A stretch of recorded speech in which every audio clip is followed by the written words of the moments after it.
કારણ છે ને ચારણ ઈ દેવી પુત્ર છે. નાથી મોટું એને કોઈ ન હોય. એટલે છેલ્લે ઈશ્વરા પરમેશ્વર કહે છે કે હે માં, હે ભગવતી, હે શક્તિ, કેવી છો તું?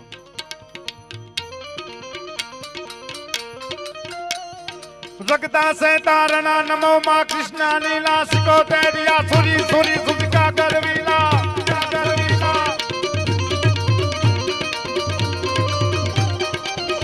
જગતા સે તારણા નમો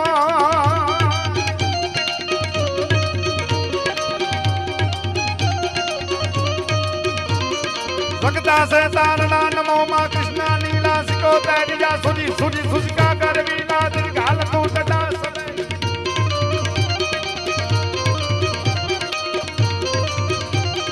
પગલા સગલા પ્રજાજ પાવન યાપ જબુ પાંચ